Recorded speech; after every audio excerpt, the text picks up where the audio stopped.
Thursday racing will be on the stand side track of the Vaal, and it commences with that first of 8 at 12:35. It must be said we've got some nice horses to look forward to, certainly in the first part of the program. We start off with the Work Riders event, and that'll be at 12:35. This is Weighted to Win, previewing Thursday's racing on a Wednesday, and it is a great pleasure to have Mr. Marie back after missing him on a Monday. He is certainly here in all his glory. Good to see you, Daryl, and I hope all is well on your side. Very good, thanks. Thank you so much. And of course, when I see cards like this, it's always Daryl that comes into my mind, because his input is always so in-depth, at times amusing, at times controversial, but on point most of the time. Now, race number 1, we did see in races 1 and 2 a few weeks ago, and there's a bit of a bittersweet feel to this, these two races. 11 Palace Dancer, rather, that ran second on debut to Francelino, was expected to win. And the favorite in the next ran at second to a first timer from the Hoodalaka stable as well, and that is Blizzard Snow. But let's just tackle race number 1. In an ideal world, or any world, Palace Dancer has to just produce half that performance, and we should have a bipod banker, I hope. I've put in a scratching to double up with the favorites. Let's just touch on the course configuration.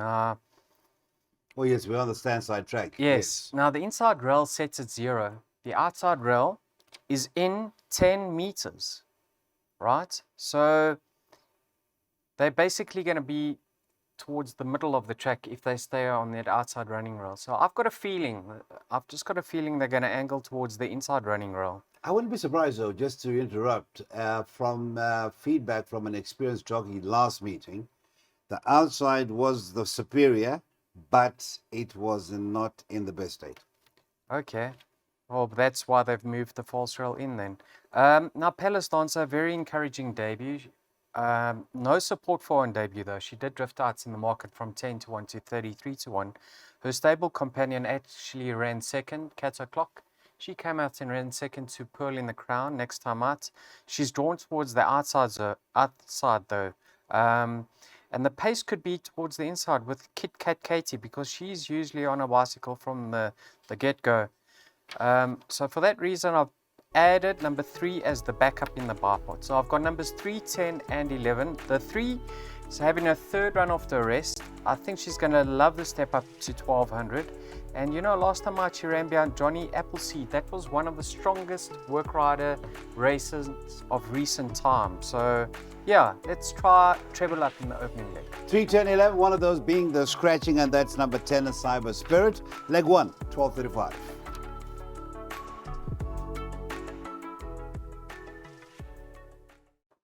All right, you're tuned in to Weighted to Win, looking ahead to racing back at the Vaal. Some nice fields waiters on a Thursday. We're getting into that first leg of the PA race number 2. This is Weighted to Win, proudly sponsored by Betway, home of the PSL that is starting on the 14th of September.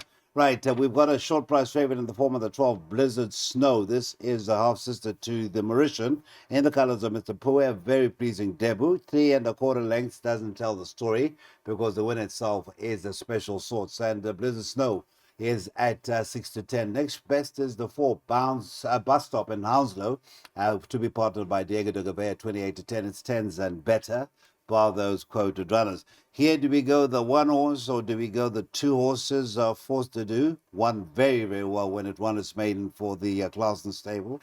But the 12, Blizzard Snow, unlike the first favorite, this one was fancied right up to the get-go. Yes, let's just touch on the comments in the front of the computer form. Number 1, His Lordship may need the run. Number 8, should need the experience. Number 10 and 11 will need the experience and will need the run. 10 and 11 or 9 and 11? 9 and 10. Sorry, 9 and 10. So, thank you. So, there's not much confidence coming out of the unraced runners.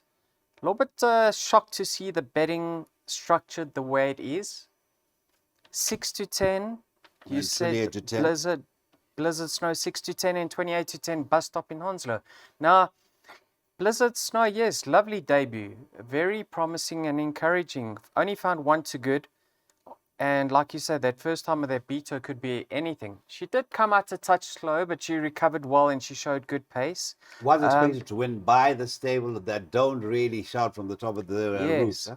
But if you recall that race, everyone said the form on offer is so weak, the first timers have to run first and second. You know, she's a filly, she does get her allowance. She's drawn more towards the outside. But strictly on paper, I think the one that brings the strongest form into the race is number 4, Bus Stop in Hounslow. Now, at 28 to 10, I'm going to have a nibble. Last time out, going through the 300, we were actually licking our lips. It looked like he was cruising. He just didn't see out the extra. Go back in his form. I mean, Karate Kid, Lead the Charge, Truth. Very nice runs. Drawn towards the inside, coming back in trip. And we do have a comment, obviously, from the Hollywood Syndicate website. The work has been solid. The drop to 1200 is ideal, and he should go close to winning. So I think 28 to 10 represents more value, and because he's drawn towards the inside, which is, my opinion, going to be the better going on the day, I'm happy to bank in the PA. Bank in the PA number 4, Bus Stop in Hounslow. It is also on favorite number 12. Can win 12 Blizzard Snow, but exposed form would suggest that Bus Stop in Hounslow at 28 to 10. But Mr. Marie is the value.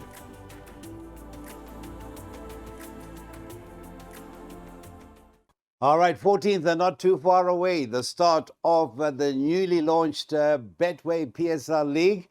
There's a lot of money, a lot of incentives for the clubs, a lot of incentives for the players. And of course, the ultimate beneficiary is you, the fan, and of course, the national team is showing signs of life, sustained life after that third in the recent Africa Cup of Nations. Anyway, let's get back to our race meeting. Race number 3, we've got the scratching of the 1 is Silver 7. Co-favorites at 5 to 2, Antonio Gaudi off of gelding recently on the 6th of August. And at the 10, Mizzen Sword is certainly eye-catching in that finish, only on a second outing for Mr. Ibrahim Khan and Mark Khan. They are co-favorites at 5 to 2. And then you've got the 7, Bad Medicine, stable off a 3-timer on Saturday. And that's, of course, a duo of Johan Janssen van Furen and Smanga Kumala at 3 to 1. I leave it to you, Daryl. It's the first leg of the Pick 6 that Betway made and played over the 1200. Yes, Cecil, my perm's quite costly, so I eliminated a few of you. I eliminated Bad Medicine. Excuse me. So I eliminated Bad Medicine. I eliminated Divine Messenger. So if you want to add those two in and take a smaller percentage, please do so. You know, Spy Story and Antonio Gaudi both have their first runs as geldings. Now, they have met in the past. You can see Spy Story was having his third run. He finished just over 2.5 lengths behind French Bolt, whereas Antonio Gaudi was making his debut, and he was quite some way behind Spy Story, just over 5 lengths. Now, number 10, Mizzen Sword, actually beats Antonio Gaudi, if I'm not mistaken. Yes, behind Blaze Away. I'm of the opinion that Mizzen Sword is looking for much further, but please take note, for the Gin Boys, the Alamites have been removed and the steels have been removed and the Alamites have been fitted. I'm sure this horse was scratched recently. Mizzen Sword, I think, was actually scratched. I speak under correction. Yeah, he was meant to run a few weeks ago. He was scratched. Reviving a few memories there. Yeah, I do believe so. I think he's going to turn out the best horse in this race once he goes over ground. I wouldn't be shocked to see him thereabouts, though, because I think he does have ability. The horse I'm leaning towards, strictly because of the inside running role, is number 2, Alone Time. Fair to date, just maybe that form line has been franked because of that results in the second race by now. But I actually like following stables that I believe are coming to form, and I think this yard is starting to tick over now, so I'm hoping I'll get through the opening leg of the Pick 6. Pick 6, definitely we hope you do, and yes, I think a good call there. Corbett through his runners are looking the part, and he is quite upbeat about the future of the stable, so that is Alone Time that's been added into that Pick 6. 2, 4, 5 and 10 are the first leg of the Daryl's Pick 6. All right, we get into our first jackpot, which starts with a very, very tasty, and I say that word knowingly, Fillies made 79. It's race number 4 over the 2,000 meters. And of course, nothing tastier than Ava on toast. That is your favorite at a 22 to 10. Number 3, Ariel's Jet is at 7 to 2. 9 to 2 is the 2 I Am Regal. 13 to 2 is the 7 Soda Diva. 9 to 1 is number 5 Play with Fire. It's 10 to 1 and a better bar those. Well, as I was saying, Mr. Maria, very, very nice way to start a jackpot. And of course, a nice race on the card. Yes, really keen to see how this race unfolds. Strange betting. I mean, Avon Toast beaten 3.5 lengths last time out by I'm Regal. Same weight terms. The one's 22 to 10, the other one's 9 to 2. Yeah, obviously I'm Regal based on that betting is the value. Yes. Out of the two of them. Now, obviously, Striker's ridden Avon Toast once in the past. He's won from one on That's her. the day you didn't like it. Yes, neither did Joey. Yeah. I was but the only person who liked it. you got the money, eh? No, I didn't. That's the funny part. So I should actually keep quiet. Yeah, I mean, neither of them really got into the hunt last time out beyond Indian Ocean. They were always on the back foot. It was a great ride by Pierre. But both are in good form. I can see them fighting at the finish. I'm leaning towards the top weights in this Fillies and Mares handicap. The one I'm going for again, that we tipped with a lot of confidence last time out, is Ariel's Jet.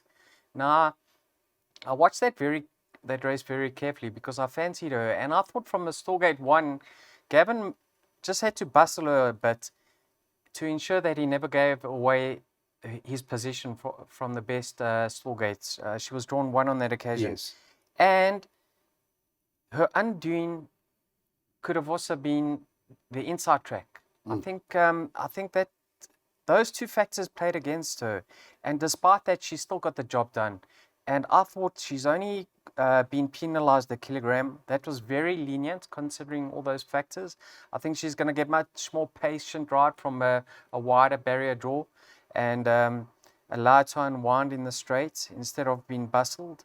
So I'm going once again Ariel's Jet as my top pick, Health Respect, for numbers 1 and 2. I would say though, if you look at the closing stages of that race, Mr. Marie, Gavin was actually smiling at the last 100 meters. He was, the other one, the Mighty Goddess, was always there or thereabouts, but he seemed to have everything in control. Just have a look again. That is your jackpot, the outlay 432 rand.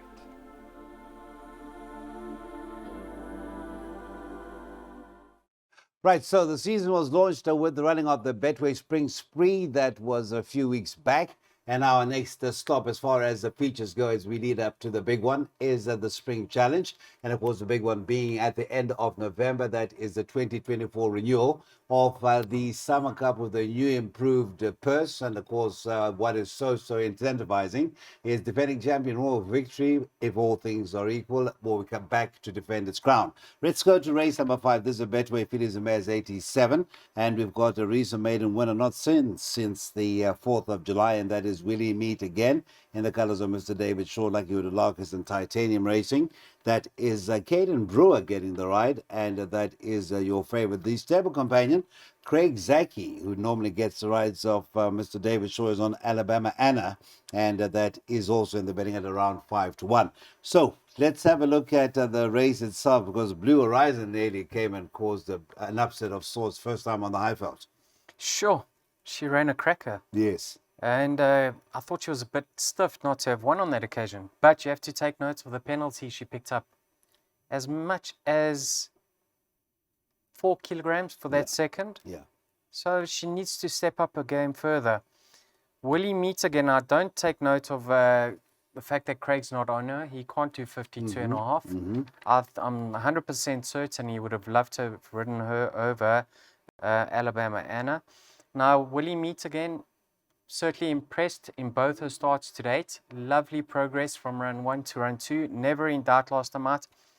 Had a look at the time. It was on par with fillies like the Navy Lark, Green Flame, Elysia's Love, Wings with her in me. So I think, yes, she's in with a strong winning chance of 52 and a half.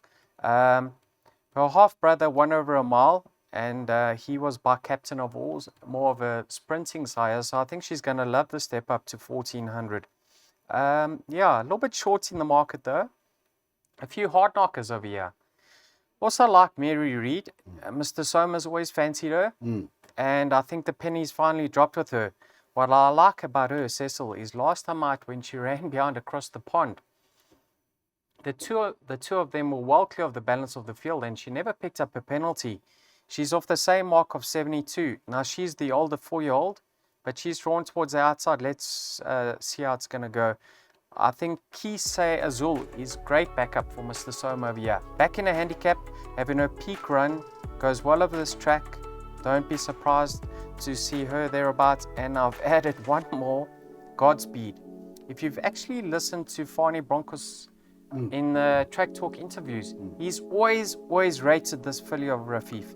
And now she finally jumped on terms in her most recent start. Did pick up a penalty, but don't be surprised to see her confirm that form. That's Daryl and the first leg of the second jackpot.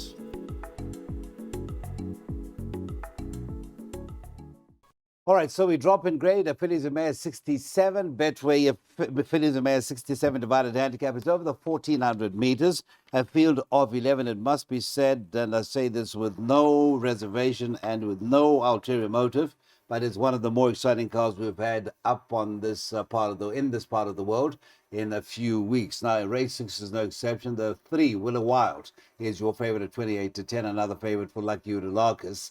It's in the colors of the stake opens, and if you look at your computer form for Thursday, you'll get a better look at Willow Wild. Risky Business going off for 4 on the trot is at 3-1, 9-2. Here's the 5 Northern Kitten. The 1-1 Religion is at 6-1, it's 11-1, and better by those. Well, the last time we previewed Risky Business's run, there was a certain Khalida in there who was handicapped to beat Risky Business, and that was not to be. But St. John came through and he says, I heard what you and Vicky said, as St. John can only say. And I will not mention the handicapper because he obviously knows what he's doing. And this will be a 4th on the trot, 3rd on the standside track. Yeah, I mean, the 6-year-old mare, she's really found cracking form and she's ultra consistent. We sit here and we try to beat her week after week, and she keeps upstaging us. And who says she can't do that once again tomorrow? Yes, £4 or 2 kg penalty. And that was against the Open Company. Now she's against her own sex. So I wouldn't be shocked to see her win. If you like her chances, have a look at Perini Palace and Can't Catch Me. Yeah. They are better off with her, and they should finish alongside her this time round. That's what we said about Khalida. Yeah. So now let's touch on Willow Wild. She quickened up smartly in her last start, up the Vaal straight. Form line's looking really well. I mean, she's making her handicap debut. Across the pond has won twice since then, including a handicap. The filly that also has franked that form is the stable companion, Two Step Queen. Two Step Queen. She won and then ran 3rd in that handicap, which across the pond won. That form line had also produced a horse of Paul Matches. So what is that big outsider Love Tap? Correct. But what I do want to say about Willow Wild is watch her move down to the start. This filly has been scratched, not striding out before. Fabian Habib has always said Northern Kitten's better than her recent form. She's come down in the ratings even further now. So let's see how she goes. But the one I'm leaning towards is number 1, One Religion. I really believe she's the class package in the race. I know she's better over further, but she returns from a 3-month or 3.5-month layoff, and she's going to race fresh. So she might just get away with the 1400. I think on who she's bumped in the past, the likes of Beating Wings and Francis Ethel, the fact that she's a Salvano filly rested off a 68, I can see her making a winning return. So I'm going each way number 1, One Religion. Thank you very much, Ms. Marie. That is the selection. Race number 6, first leg of the last big 3. All right, so we have the last double commencing with our penultimate event, race number 7, and again in a competitive affair that lies ahead of us. And of course, the rating itself will tell you that there are some worthy contestants. It's a 98, and it's over the 1200 meters. Striker tops the boards with Clinton Binder, and that's with a Black Egret. and that is at 18 at 10. 5 to 1. Our numbers 1 at Saab Bomber, who wasn't a runner on Saturday, so there's no outstanding form update. And the consistent number 8, Longsword, also at 5 to 1. 6 to 1 is number 9, Open Highway, having its monthly outing today, and that was tomorrow. That is at 6 to 1. 8 to 1, and a better bar those.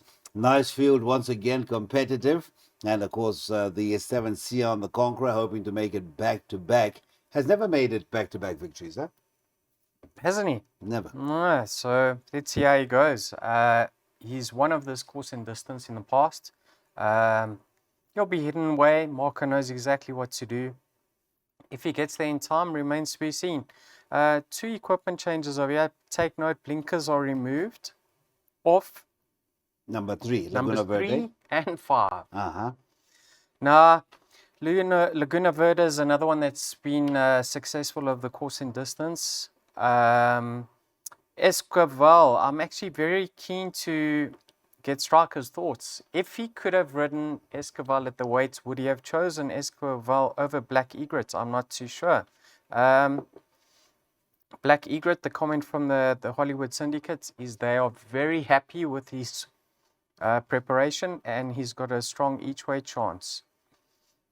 So our bomber scratched with this race in mind over the weekend. Yeah, Cecil, this is the toughest race on the card for me. I've just played a double field by a bank in the following leg.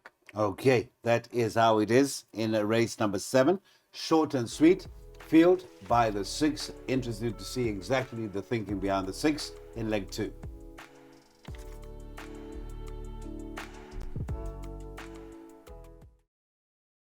My goodness, where does the time go? We're already talking about race number 8. It seems like we started just a few moments ago talking about races 1 and 2 with those short prize favorites. Well, in race number 8, no such thing as a short prize favorite. I guess 18 to 10 is pretty short for a field with some hard knockers in it, and that is the one Purple Ninja Turtle who's having a third run after that cruel cut. Second favorite is the number 6, Prince of Kildare, who is at 7 to 2. Number 2, that is Clarkson, is at 6 to 1. Also 6 to 1 is number 8, Written in Stone, 13 to 2, and Better Bar those. Well, the secret is out. Bank at the 6th in the second leg of the double. And we do know it's the second favorite, and that is Prince of Kildare. Now, last time out, I've seen running 4th behind Lead the Charge. Cess, you know the punter's feelings with regards to me tipping horses in the last race at the Vaal. Uh-huh. My record recently has been shocking. I've been on record tipping 2 horses to punt in the last race on Yes, 2 well, occasions. one of them will actually give you, will let you off the hook there. It's very speculative, a time to shine. So let's wipe that off the screen. It was just a blip on your part because it was hoping against hope. But if the going is towards the inside, I'm going to say to the viewers, follow the trend throughout the day. But if they are angling towards the inside, I'm going to be having a nice bet on number 6, Prince of Kildare. And I'll tell you why. Have a look at his last start. It was in a graduation. He was out at the weights on that occasion. Lead the Charge is rated 104. Taxi to the Moon is rated over 100. Buffalo Storm Cody's close to the 100s. Here he was off what? He was off 67. Off a 67. He ran well above his current rating. Have a look at his penultimate start when he ran second, right? To Southern Blaze. To Southern Blaze. You know who's won from that form line? Southern Blaze. Moonlight Trader. Finished just on 6 lengths behind him. Yeah. Archimedes finished just on 10 lengths behind him. Again, yes. So, if the going towards the inside, 72 Prince of Kildare, a lot of value. Yes, Purple Ninja Turtle's in good form since being gelded. I'm still of the opinion that he's better over 1,400 or maybe a mile. Let's see how he goes. He was scratched recently due to coughing. He was meant to run in that Daring Dash race. Written in Stone, very impressive last time out. But take note, he's under sufferance of year. He's 4 kgs under sufferance. He has to lift his game, and he's currently a 9-year-old. I don't know. I'm going to say back for Pala Millions as the danger to Muzi Yeni of year. I think his comeback effort after being gelded was a fair effort. Last time out, very, very flat. and he goes well over this course in distance. So I'm going in order. 6 from 4. 6 from 4, but the 6 being the strong first choice.